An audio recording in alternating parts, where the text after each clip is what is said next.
Hello and a very good morning to everybody. Thank you so much for joining us on our last brand table talk for the year 2021. I cannot believe that today is the 1st of October. So happy 1st of October, and I think we're full on into summer now and hopefully getting some good rains this year. Today we have an all-male panel. I'm not going to say too much about an all-male panel because maybe that says something about females and the creative industry in Zim, but that's a subject for another day. Today we're going to be talking around creativity and the return on investment on on excellent creative work, iconic creative work. And we've got three amazing gentlemen who will be leading the discussion and just unpacking what does it mean, what is return on investment, how does creativity, how does investing in your brands, investing in creativity lead to a return on investment, which I know is a key thing for all clients. We're all looking about the bottom line, and so we should be because we are in business to make profit. Today we've got Tawanda, Graham, and Doug. I will be introducing them a little bit later on. But first of all, achieving the right campaign impact rests on the power and innovation of the creative assets that are developed, as they are very fundamental in positioning a brand, in communicating the value proposition clearly, connecting with the market, as well as generating equity and return on investment for organizations of different sizes. And that's what we're discussing today, the bottom line impact of great creative work and how it influences consumer outcomes, what it does for brands, how this can help companies increase their equity, increase their visibility, and of course, top of mind awareness. What are some of the key creative facts for the year 2021?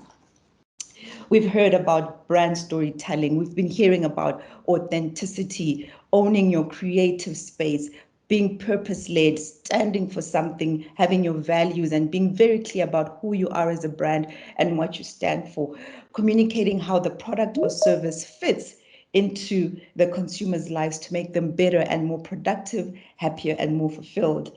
Great ad campaigns are often founded on deep insights, deep consumer insights. These messages delivered in novel and thought-provoking ways increase the odds that they'll be shared virally by brand fans. And we all know how clients have been always asking, can you make sure that it's a viral campaign? Can you make sure that this goes viral? Let's find out what really makes a campaign go viral. And when something goes viral, when brand fans share voluntarily a campaign message, it adds credibility to the brand. And that's what we're unpacking.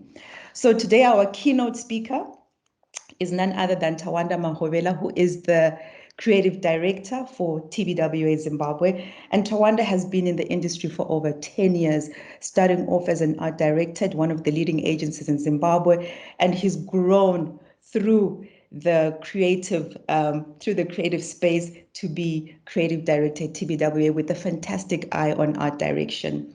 Then we've got one of my favorite persons, Graham Cruikshanks, who is the Director of Africa Operations from Tbwa South Africa. Graham has spent 25 years in the advertising business in a career that has spanned Asia and Africa. He is an emerging market specialist who has worked across multiple business sectors with a wide range of both local and multinational companies. Graham has an intimate understanding of African consumers and has experience ranging from small homegrown products to some of the world's most iconic and recognized brands. At Tbwa, Graham is responsible for the growth and the development of Tbwa's agencies network, presence in sub-Saharan Africa, and supporting key clients within the region. His extensive experience in working with and managing African agencies remains key to driving Tbwa's growth and success for clients across our continent. And this is evidenced by some of the significant expansion of Tbwa's Pan-African client roster, now including Standard Bank, MTN, Spotify, and Tafolaga. So Graham, welcome. So good to have you with us. And last but not least, we have Dougie Chimbwanda, who is a creative director right here in Zim. He's a seasoned, multi-talented and multi-award-winning creative director with over 15 years of experience. Dougie believes in the power of big ideas that reflect meaningful strategy, elevate the uniqueness and bring to life brands that are truly ownable through world-class yet locally relevant creative executions. He is one of Zimbabwe's most celebrated and respected creative directors with numerous accolades and a near flawless winning streak. Gentlemen, thank you so much. I can see this morning that we're in very strong hands, being three males. So we look forward to unpacking the discussion. Just a couple of house rules. Please do keep your mics muted. It just helps with sound so that we don't have any background sounds in case you are not in a place where you are on your own or you are in an open plan office. So please do keep your mics muted. If you have questions throughout the discussion as the presentations are going along, please do put them in the chat box and we will definitely get to them when we get to the Q&A. Then when we get to the Q&A, please feel free to raise your hand, unmute yourself, put on your camera if you can put on your camera. I would love to see your face and then we can ask our questions. So without much further ado, I will hand you over to Tawanda, who is taking us through our keynote address this morning. So Tawanda, over to you. Okay, thank you, Sapi, and welcome to everyone. I hope you will learn a thing or two from today's presentation as we speak on this great topic about advertising equals to return on investment. So this speaks to how exceptional advertising benefits you. But before I actually move further into the presentation, the first thing that I need to do is to define what does exceptional really mean. And the generic term exceptional means something that is unusual, something that is not typical, something that is out of this world. And I would like you to meet Lisa, Tbwa, and Betsy. They stay in the same city and you naturally expect them to have a lot of things in common, right? But no, it's natural for them to be different. Even if we were to take their peers, each individual is unique because we can't all be the same. And so should brands.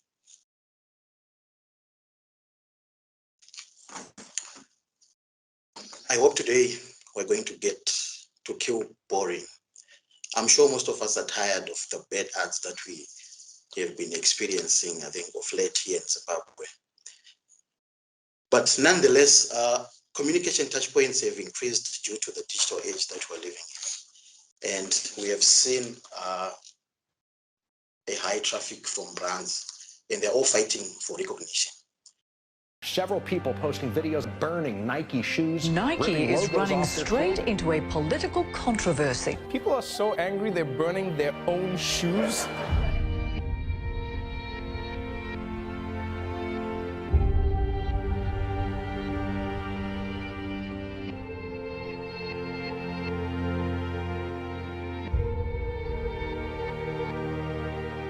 Colin Kaepernick refused to stand during the national anthem, taking a knee to protest police brutality. Nike revealed Colin Kaepernick as the face of its latest marketing campaign. Believe in something, even if it means sacrificing everything. Is Nike taking a risk? I think they're taking a stand. Tonight, the first game of the new season, and Nike is running an ad featuring Colin Kaepernick. If people say your dreams are crazy, good. Stay that way. Most of this country was talking about this last night at their dinner table. And I'm never buying another Nike product again. Nike's stock today dropping 3%. Who's going to win this cultural showdown of standing for the anthem? We are. Check this out. I went out today and bought me some Nikes. Oh, yeah. I want to applaud Nike. Speak up. We're right behind you. This thing is bigger than just the United States, and I think it resonates throughout the world. Kaepernick asegura que es Just do it. Nike stock reached an all-time high last Friday. I'm gonna buy more Nikes now. Nike's on the right side of history.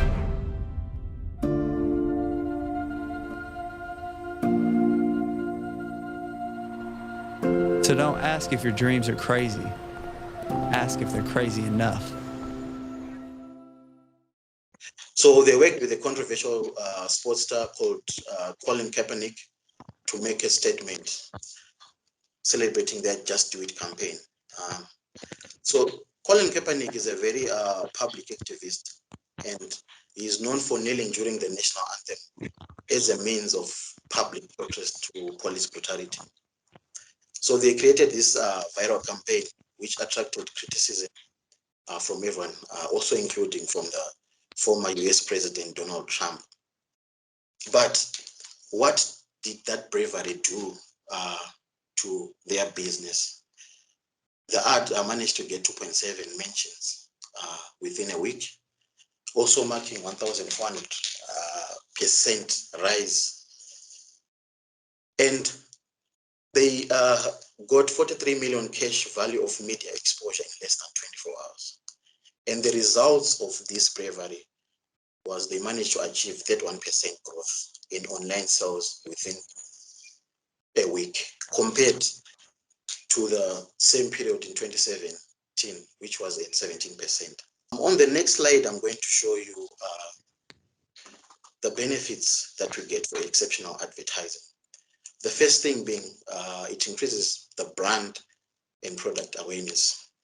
Make people aware of your brand and increase your market share and sales. Also, it helps you improve brand perception.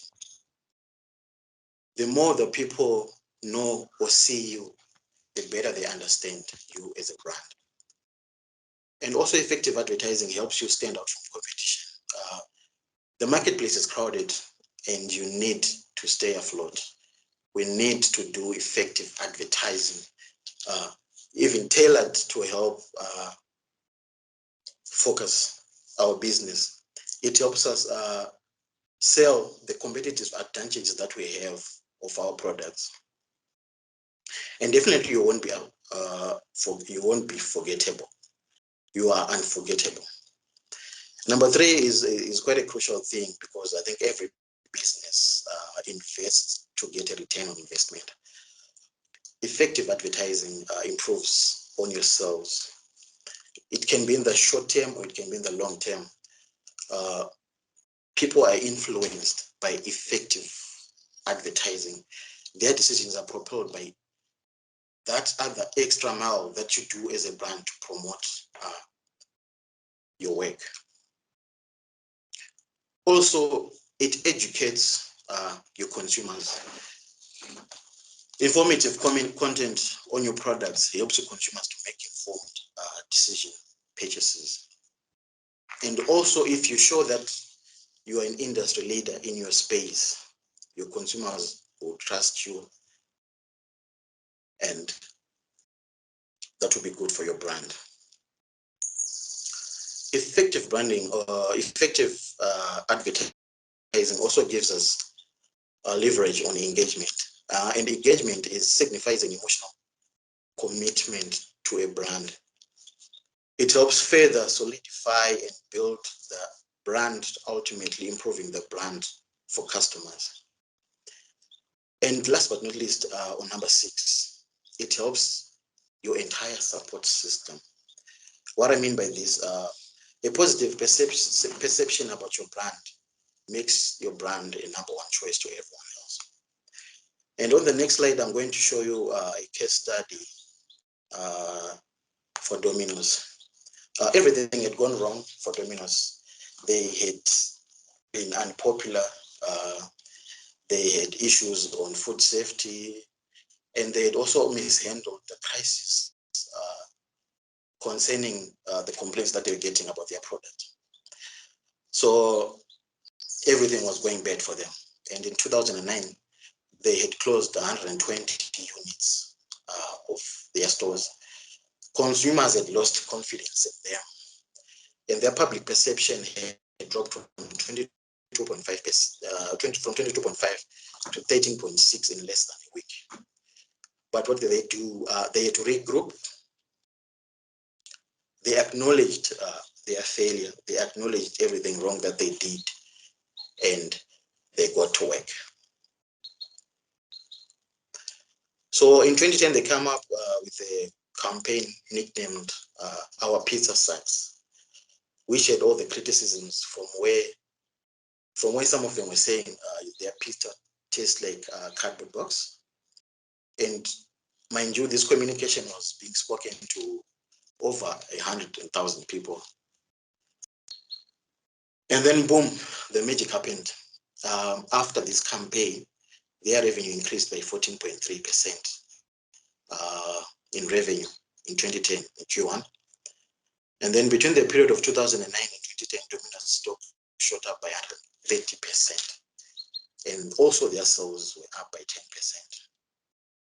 So now Domino's has continued to see those sales rise, I think, due to the effective communication that they did. They listened to their customers, they engaged and got a deeper understanding of what was wrong with their business.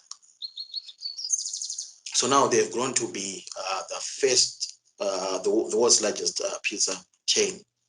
And currently their revenue is at 1 billion and 3 versus a target that they were expecting to get in 21 for 972 million. This goes to show you that effective advertising, effective communication that our brands need to do, they create that return on investment. So I was saying creativity matters, and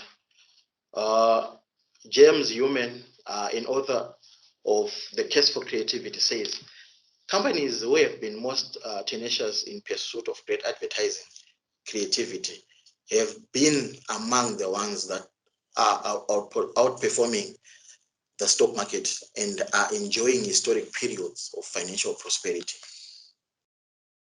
So we really need to invest in great creative. We can't hear it all, gentlemen. So I think we'll just move on in the interest of time. Just IT today and the bandwidth just not working for us at all. So I'm just going to ask Doug to maybe switch on his camera so we can just get to a couple of questions that would like to just hear some insights on the local market. So Doug, if you can just come back on screen, thank you so much. We'll just be going to ask a couple of questions to all three. Hopefully, Tawanda, the network improves and we're able to hear your input. But there he is. I think he's joining in again. So my first question, I'm just going to go to Doug for my first question. Doug, the 90s was the glory years for Zimbabwean advertising. I mean, I think we even won a couple of lorries. I'm just going to go out on a limb, but I know we had some iconic ads that were recognized globally. I remember the Bata advert with the guys on Dombo Shava, you know. So I can definitely say that the 90s was our glory years. What's happened now? What's changed between the 90s and where we are now? Have we stopped doing something that we were doing back then? Thank you, Sapi. I think what's happening now is the type of clients we have right now. I think there has to be client education, because most of the marketing guys that we have right now have no understanding of what it takes to come up with great ideas and how long it takes to come up with great ideas. And also the other thing I think that is affecting us is the fact that there are a lot of quote unquote briefcase companies. There are a lot of briefcase ad agencies right now coming up, and those guys are just churning out work. Back then, if you wanted to create an advert, you would have, let's say, for example, if you wanted to create a jingle, you would have a music producer, you would have a sound engineer, you'd have a professional script writer. But now you have a guy with a laptop in a one-room studio, creating the beats, directing the music, directing the jingle. So I think there are a lot of factors affecting us right now in terms of the quality of work coming out, even the budgets. Clients no longer want to spend big on creativity. But I think it goes back to return on investment. I think clients haven't been seeing the return, so that is why they have been cutting their budgets and they're no longer interested in spending big. Yeah. Doug, you've taken a dig at the clients. You've taken a dig. I think this is where bravery really comes in. You've also taken a dig. I'm going to say maybe you've also taken a dig on small agencies, because what I'm basically hearing you say is the quality of people we have sitting in our marketing offices in our generation, because we are the ones sitting in those offices, is not as good as yesteryear. So there's a lot of education that is required.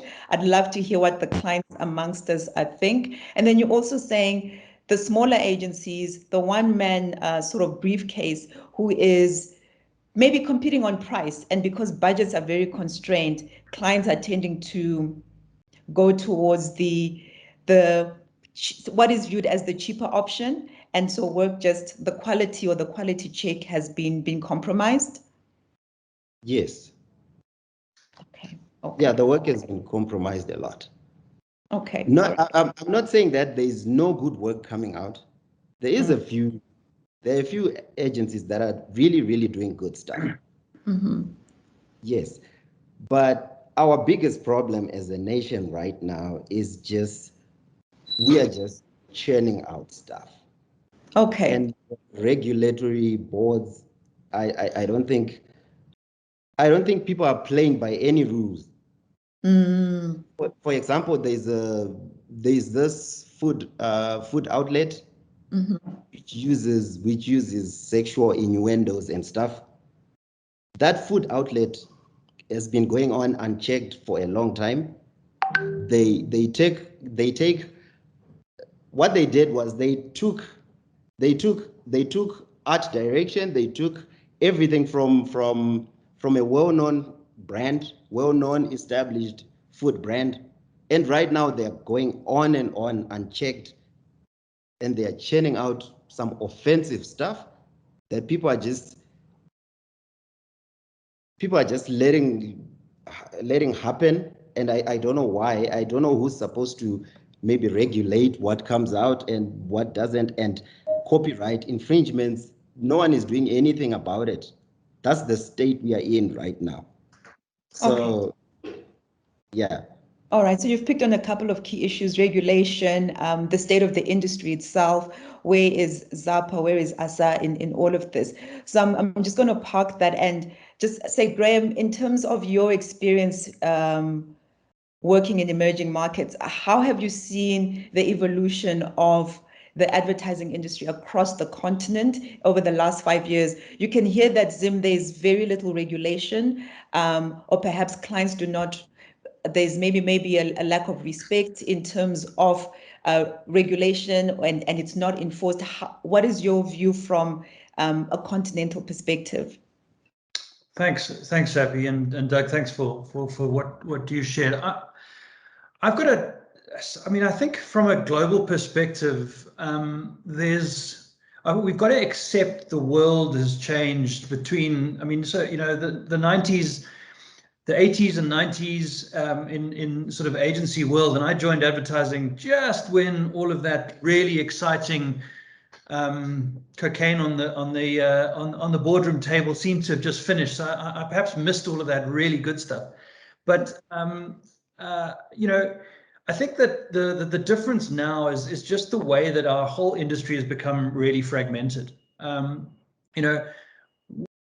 Clients used to be able to bet the farm on a piece of really big comms that they would develop with pretty much the lion's share of their communications budget, and that would be the big push for the year, and would sustain them for a long period of time, almost a year, 2 years, and because you were spending so much money, you had the people on the client side who were making those decisions were the most senior people in the organization. CEOs, heads of the industry, and that created this top to top senior advisory that happened between agencies and clients. And so the strategic decision making from the agency people being able to engage at that sort of very senior, very strategic level, together with the strategic leaders of client businesses, that's where a lot of relationships happen.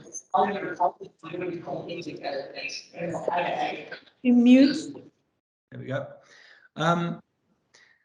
So I think that, you know, as you know, the marketing landscape has changed, there are so many more touch points and opportunities by which to engage, you know, consumers, from the big brand ad all the way down through digital online call centers, direct sales, etc.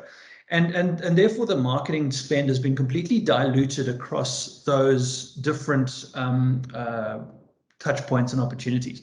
And I think what happens as a result of that, the spend levels across each of them decrease, and therefore the seniority of the people that are managing each of those things is naturally lower, because there's less money involved, and so the people that are making the decisions are more junior.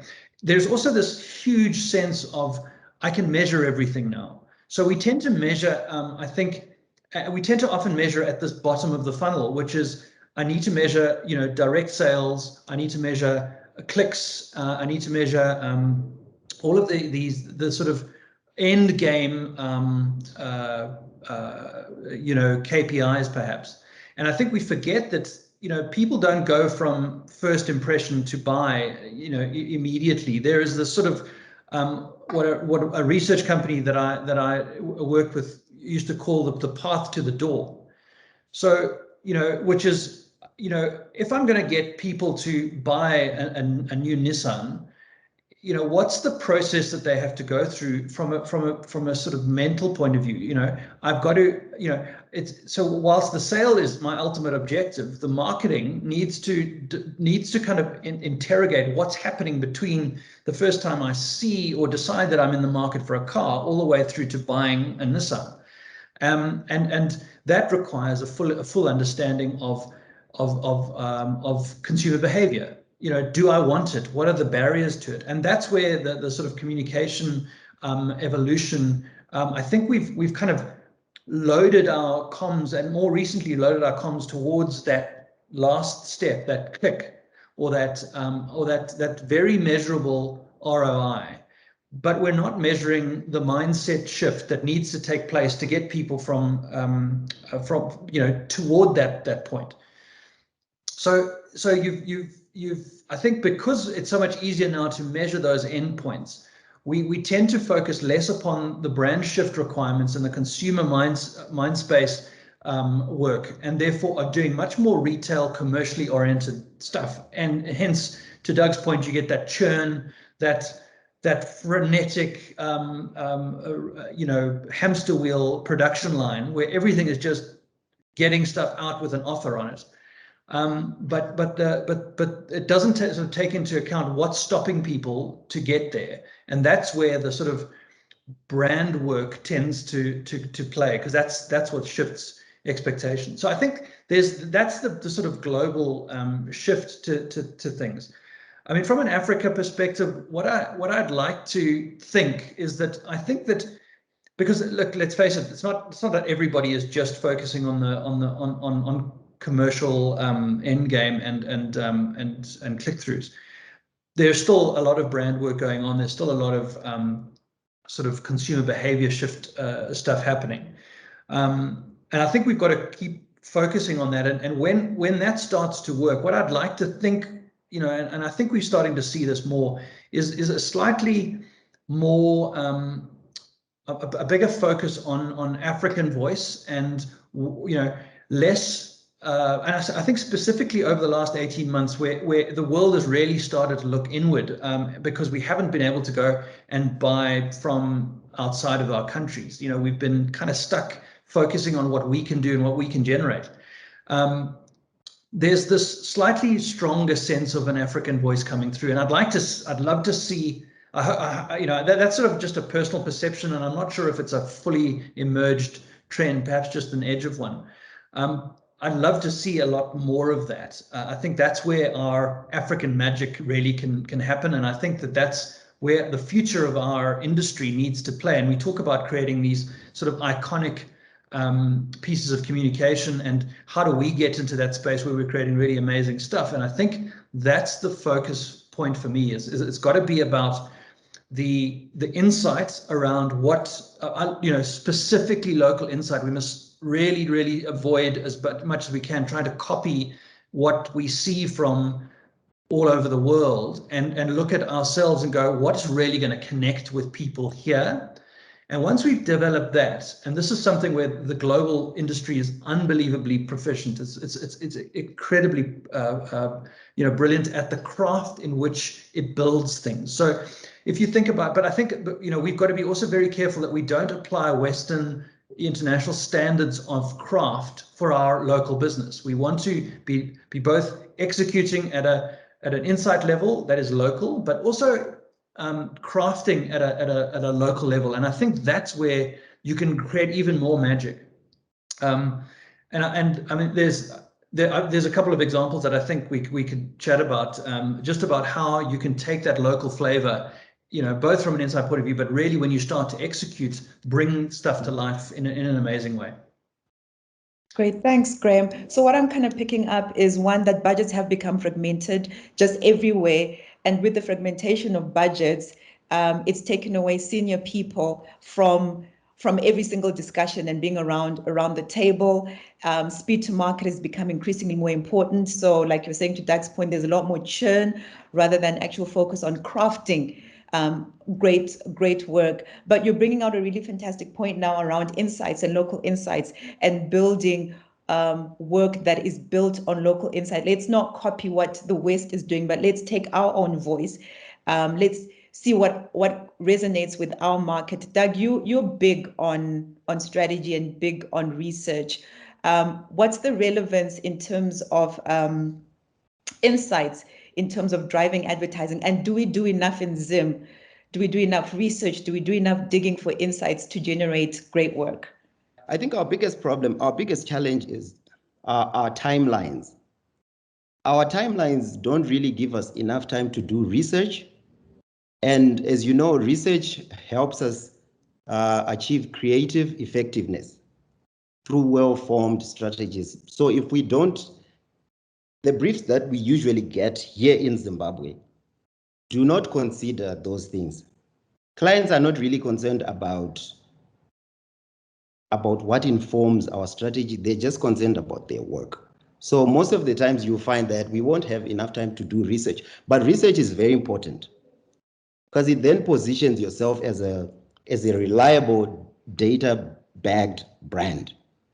And research also helps us identify future problems that a campaign might face.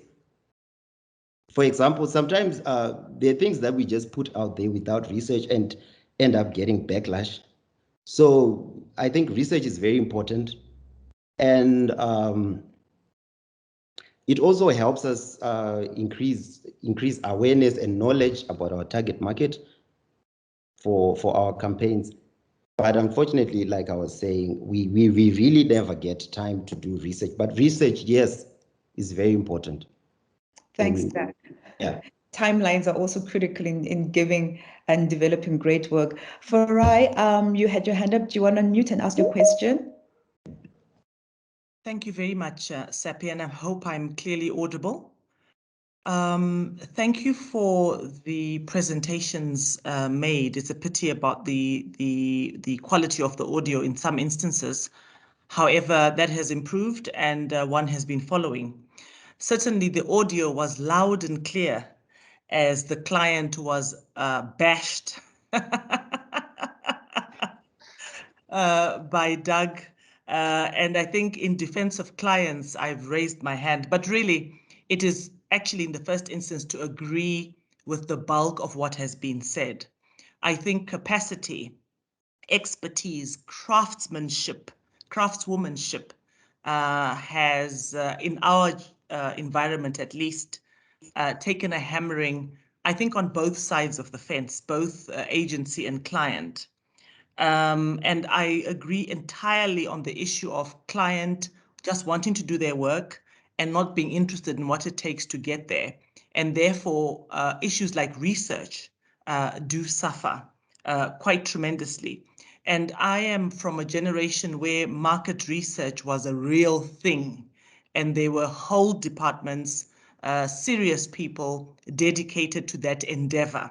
So one sees too little of that, I think, in the current market. But to respond, I think, more in a more structured way to observations made and to offer, I guess, more insights from a client's perspective, I would say the following, relevant for the Zimbabwe market very quickly. Indeed, Graham, positions become vacant in our environment.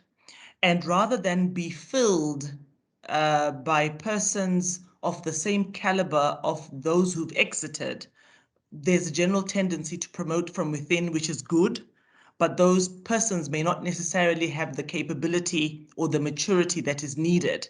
Therefore, the quality begins to take a tumble for obvious reasons. I would also say that related to that, the standards environment, the standards which perhaps would be upheld often without necessarily having to consult about it. There's no longer an agreed set of standards. And I think Doug also referred to that. We are coming from very different standpoints, and meeting of the minds very rarely seems to happen now. So and maybe you call it regulation, but I would say that there should be capacity to self-regulate, and there should be capacity to work towards a common standard in order to uphold the art or the creativity that is expected from the industry. I would also suggest that the whole discourse in this country has in any event shifted, and shifted in a manner which the research hasn't even begun to articulate. We don't really know what conversations are out there. We don't know who they are taking place amongst. We don't even know what language is being used, to be perfectly honest. And I mean language in a very open and broad way. I, for one, don't know where the buying power now resides. I am convinced that there are niches, but I really don't know what the size of those what those niches are and what their size is. And that is where I agree we would need research to remap this environment. I think this is actually what we need, and that's where the research would be helpful. We also have a situation, in my opinion, whereas previously, certainly when I was growing up, there was really one channel on which you would view creative work, and that was the main television station, and maybe a handful of radio stations where you'd consume the audio side of the same. But now, with multiple channels, and also with the average person's diary having changed, and when you factor in COVID, who knows when who is watching or listening and where they are doing it. And when you superimpose how much they're spending on various products, really it becomes quite a complex matrix. So my final point would be to say that not only now do we have half-baked clients, I would also submit that we have half-baked ad persons with possibly very limited capacity to participate in the strategic direction of the companies who they claim they serve. But I'm glad all three of you are laughing, because you know that in some of this, I'm employing some levity. Thank you so much, Sapi. No, I think. Thank you so much, Farai. I love the robust discussion. This really is a very democratic space, so love the discussion. Farai Kwesha in the chat is saying 2 weeks for a brief in Zimbabwe is literally just 2 days, and he's completely agreeing, Farai, with what you've said. Graham, you wanted to say something? Yeah, no, I just wanted to agree, Farai. I think that, I mean, of course, the sort of challenges around good resources are certainly not something that clients alone suffer. I mean,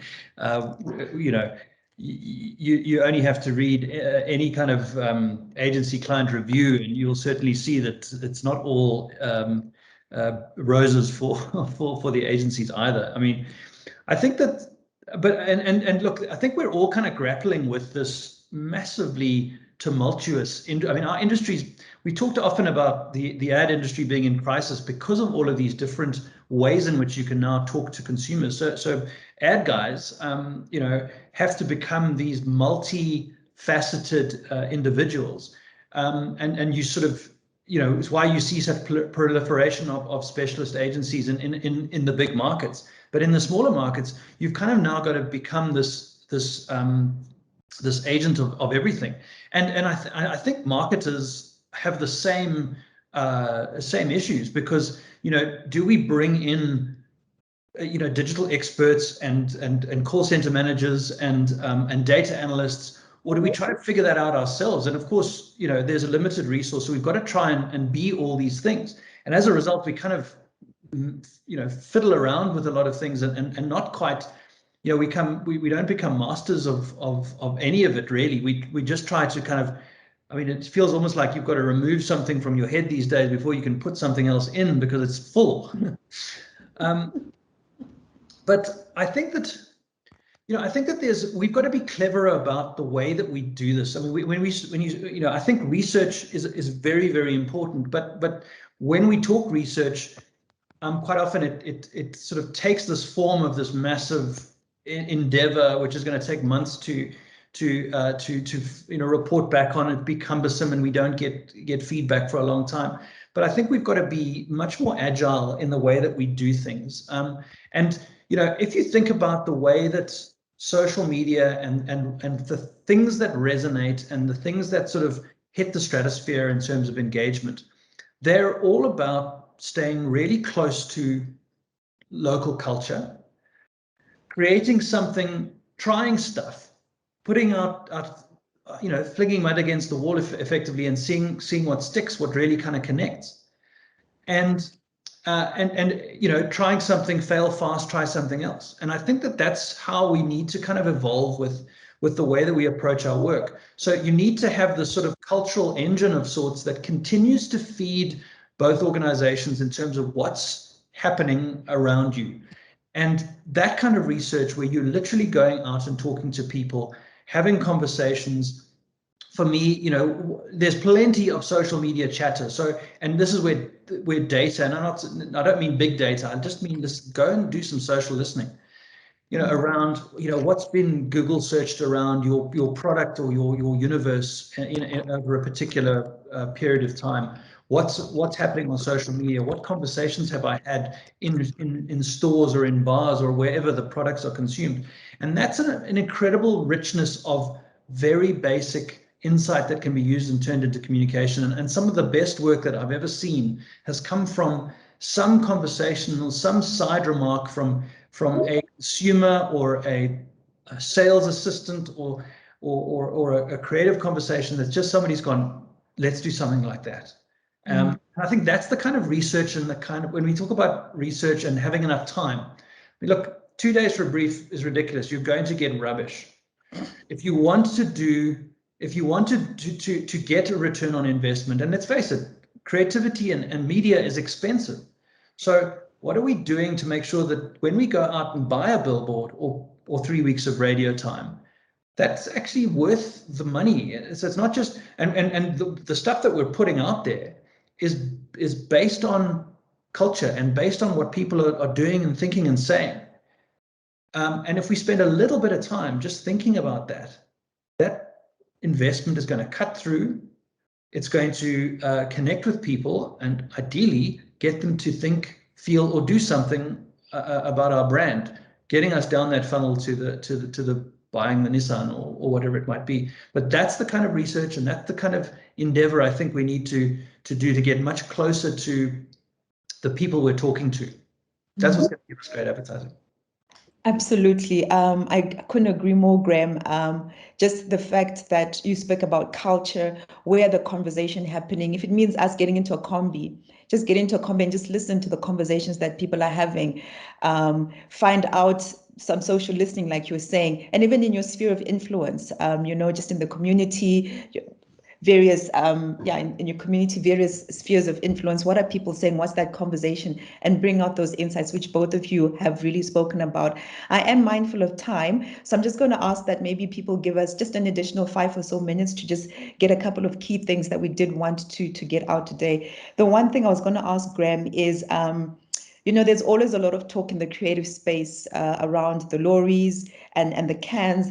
And we know that, you know, as awards, these platforms, I think from my perspective, play a great role in terms of encouraging iconic work and pushing the boundary. But what role do they play? How do have any African adverts made it to that stage? Have any stories that are being told by Africans made it to those levels? And really, what is the big deal around the cans and the lorries? I mean, you've got agencies that just live to make ads that make it into those platforms and winning a gold and a can, etc.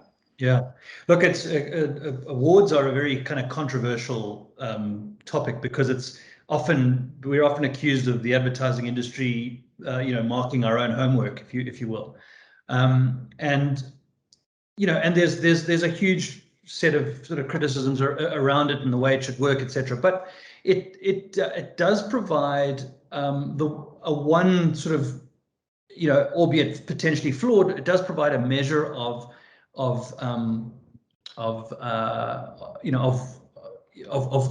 creativity across a business. I'm a very big fan of awards and award shows. From an agency point of view, it's kind of your shop front, if you will. You know, it helps to recruit. I mean, we're one of those agencies that spends a huge amount of effort and time investing in awards, and we see that as our marketing budget, quite frankly.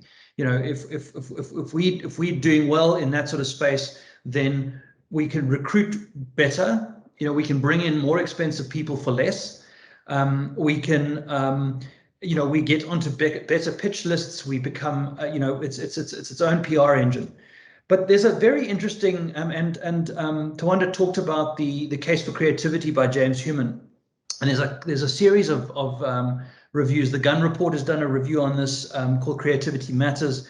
The Harvard Business Review have done a review, and they've studied the businesses that have taken a very active interest in cans. They've studied all of the can work over periods of a period of time, and then matched the market cap of organizations like McDonald's, like P&G, for example.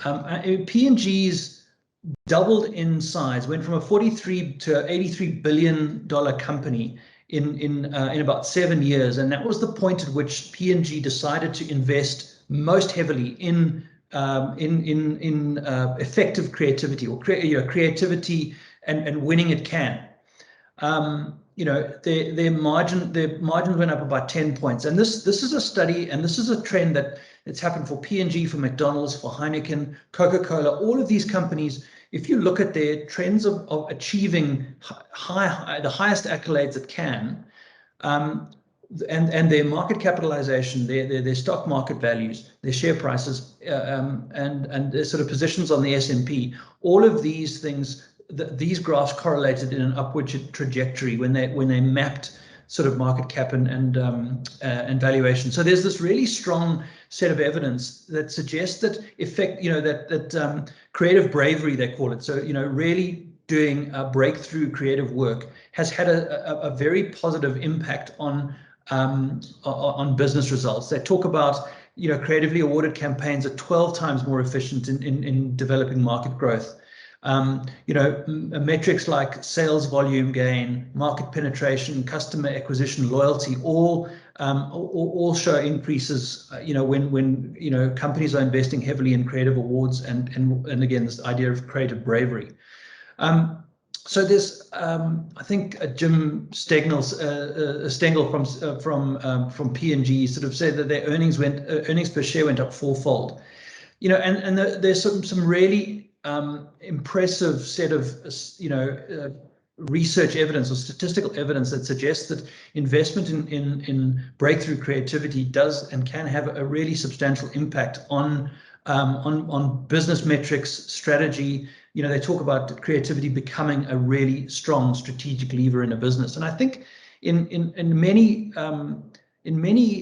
businesses across continents, we are very focused on, because the operational issues of our businesses are so substantially challenging. Our focus seems to be much more oriented there, because let's face it, once you get that right, you change your fortunes quite quickly. But because we focus so much there, that sort of notion of I need to build share of mind, I need to build equity, tends to be secondary in our considerations. So I think that's so where awards and award show can play a role. I think if we really think about it, that sort of brings to the fore that sort of real strong case for breakthrough creativity, for creative bravery, and for investing more in our creative product. Thank you so much, Graham. I don't know if Tawanda, I've been seeing him coming in and out. I don't know if he's on. I do have a question for him and Doug. I see he's turned his camera off, but Doug, you are still with us, yes? Yeah, I'm still here. Who is the hero? Copy or art? Direction? And I know where the background you come from. You are from the. So anyway, let me not preempt. But who is the hero?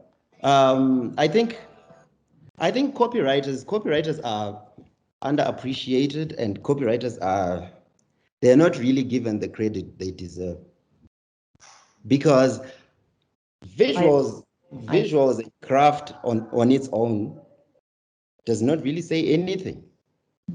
So I think it should be 50-50, or sometimes I believe in copy driving creativity. That's what I believe in personally. So yeah, but in Zimbabwe there's this Batman and Robin thing where the copywriter is always the supporting act. Yeah, I couldn't agree more. And Graham is a former copywriter, so I can see that you've just won, his heart, man after your own heart. Sure. I think you've just pissed off all the art directors in Zimbabwe. But I do believe that copy is very underappreciated and drives great creative work. I really believe that. We'll be rounding off now. So I know I was going to ask each of you to share your favorite ads, but instead, Graham, you had a case study from Ghana, Facebook case study, which I think would be great to share as we wind off. So very quickly, Doug, what is your all-time favorite ad? Funny enough, you spoke about it. That was the first advert you mentioned, the Bata traditional dancers. Oh, yeah. I love that advert. Yeah. I love it because it had global appeal and local events. Yes. Why I like it so much. The scoring, the casting, the choreography, the art direction, everything was on point. 100%. That's my all-time favorite. That was an iconic ad. Yeah. Is Tawanda here, or is he going in and out? Shame. I did see that he was popping in. Tawanda, are you with us? Yes. Yeah. Your all-time favorite ad?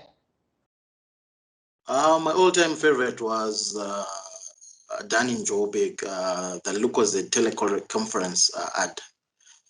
I think it was great. Lucozade?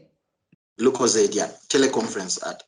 Okay, I am not familiar with that. How far back was that done, or is it a recent piece? I think it was done about 2 or 3 years ago.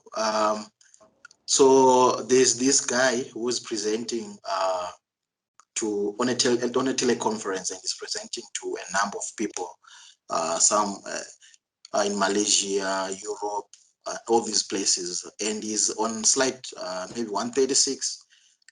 And the person who is key in making the final decision, it dropped off on maybe slide 30.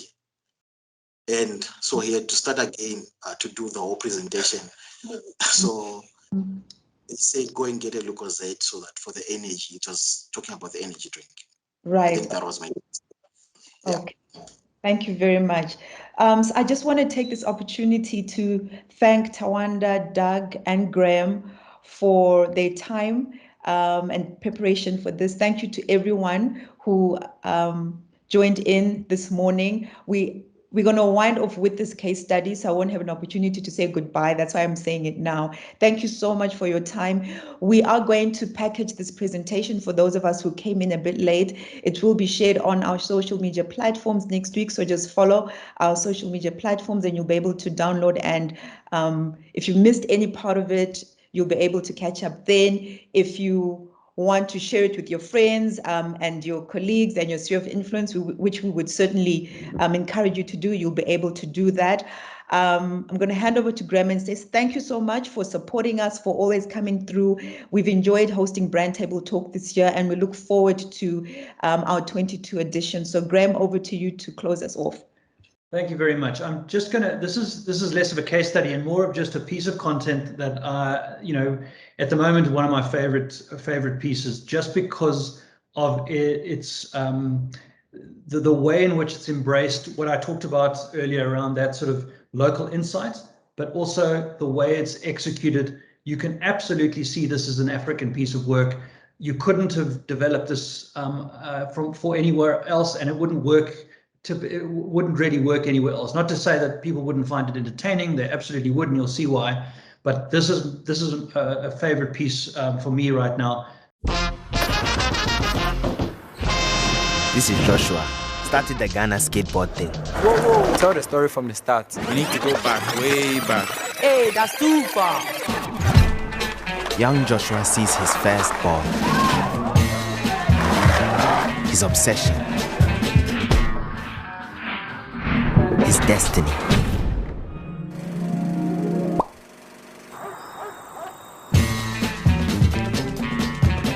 Joshua, why are you on Facebook all night? I'm learning, watching, I'm advancing, teaching the next generation. Skate Nation Ghana. The youth of today, what's happening? What's happening to your dream? What's happening to your ambition? What's happening? Quit! Skate! Ball! No! Then we meet Sandy. She sees Joshua's Instagram, gets in touch. Organizer, instigator, takes the crew on the road. We drove all over Ghana. We skated all over Ghana. People were joining, following. It was madness. Skateboarding, the new cage, featuring Ghana.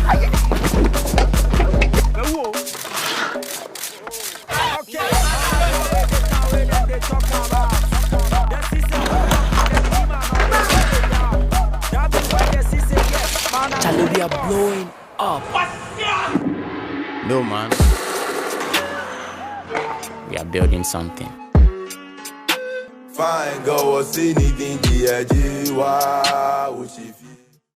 Thank you so much. And goodbye, everybody.